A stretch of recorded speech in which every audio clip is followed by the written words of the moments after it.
मित्रांनो नमस्कार. आपण आता बघू शकता इथून इथे हळद उगवली नाही तर आपण इथे काहीतरी खोदून बघणार आहे. बघ कशामुळे उगवली नसेल किंवा काय प्रक्रिया आहे ते बघणार आहोत.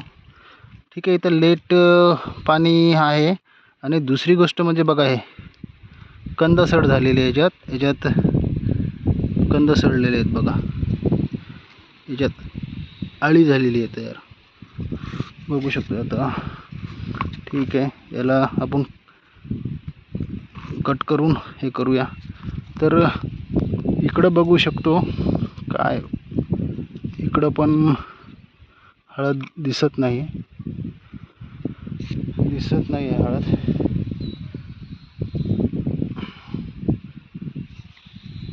इकडं बघूया काय. इकडं पण तीच पोझिशन आहे बघू शकता. सड मोठ्या प्रमाणावर सड आहे. ते पूर्ण बॅक्टेरिया आहे. याच्यात जंतू झालेले आहे त्याच्यामध्ये बघू शकता. अळी वगैरे झालेली आहे. तर हे अशा प्रकारे कोंब वगैरे आलेले आहेत. पण इथं कंद सड झालेली आहे. कंदांची सड मोठ्या प्रमाणात झाली. ही सड न होण्यासाठी आपण बुरशीनाशक चांगल्या प्रकारे सोडणं गरजेचं आहे, जेणेकरून आपल्या भविष्यात हळदीचं नुकसान होणार नाही. बघू शकतो इकडं पण हळद आहे, पण कशामुळं कंद सड झाली असेल हे कारण शोधणं गरजेचं आहे. इकडं खूपच खोल हळद आहे बघू शकतो. तर ही अशी कंदसड जर होत असेल तर भविष्यामध्ये खूप हानिकारक आहे. याच्यात मोठ्या प्रमाणात बॅक्टेरिया झालेला आहे आणि हे बॅक्टेरिया मारण्यासाठी आपल्याला रासायनिक कीटकनाशक घेणं गरजेचं आहे. रासायनिक कीटकनाशक जर घेतलं नाही तर नक्कीच भविष्यामध्ये आपल्याला अशी सड वाढत जाऊन त्यांचं मोठ्या प्रमाणात हळदीचं नुकसान होतं आहे. तर हे न होण्यासाठी आपल्याला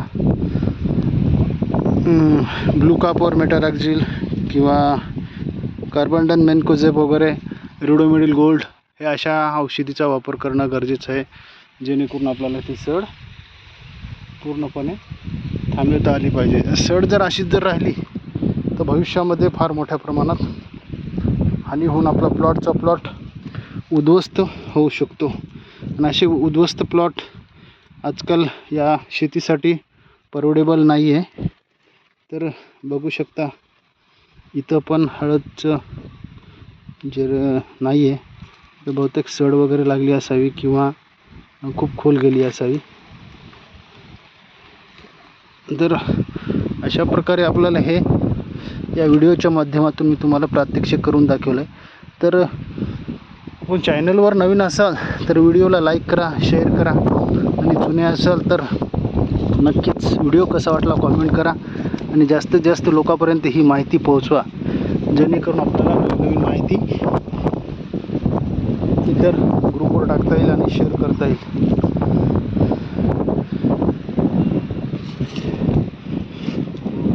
हळदीच्या नियोजनामध्ये सड, मुळकूच हे फार महत्त्वाचे घटक आहे. दुसरं कमी जास्त झालं तर चालेल, पण सडीमुळे फारच प्रचंड प्रमाणात हानी होऊ शकते. कुठे हात वरखाली झाली आहे. सड होता कामा नये. सड जर झाली तर प्रचंड हानी आपल्याला सोसावी लागते. उत्पन्नात थोडं बहुत घट होऊ शकते, पण सड वगैरे जर लागली तर निश्चितच आपल्याला फार प्रचंड हानी होते आणि एकतर खर्च वायाला जातो, उत्पन्नही होत नाही, मानसिक त्रास, शारीरिक त्रास, खूप मोठ्या प्रमाणात त्रास सहन करावा लागतो. या उद्देशानंच हा व्हिडिओ बनवत आहे की कुठल्याही प्रकारचं शेतकऱ्यांना त्रास नाही झाला पाहिजे. व्हिडिओ कसा वाटला नक्कीच सांगा. चॅनलवर नवीन असेल तर सबस्क्राईब करा. धन्यवाद. Take care. आणि कुठलेही रासायनिक जे आपण हे म्हणतो तणनाशक वापरू नका. आता हळदीची जोमाने वाढ होत आहे, तर अशी जोमाने वाढ होत असताना तणनाशक वापरले तर त्याची मोठ्या प्रमाणात प्रचंड हानी होऊ शकते आणि त्याचा फटका आपल्याला उत्पन्नावर बसू शकते. तर इथं इतका गॅप कशामुळे आहे काही लक्षात येत नाही. सड वगैरे तर काय इथं तर नाही. इथं काय प्रॉब्लेम, हां बघू शकता इथे, हे बघू शकता इथे मोठ्या प्रमाणात प्रचंड सड झालेली आहे. कदाचित हे वरी असेल, तापमान जास्त होतं, आर्द्रता कमी, यानंच हे झालं असेल. तर काही कुमाशे वर वगैरे असल्यामुळे ह्या गोष्टी झाल्या असतील. सड ही फार घातक असते. बघू शकता इथं आपल्याकडे आता हळद काय आहे ती लावण्याचा प्रयत्न करणारच आपण, जेणेकरून आपल्याला उत्पन्नात घट होणार नाही.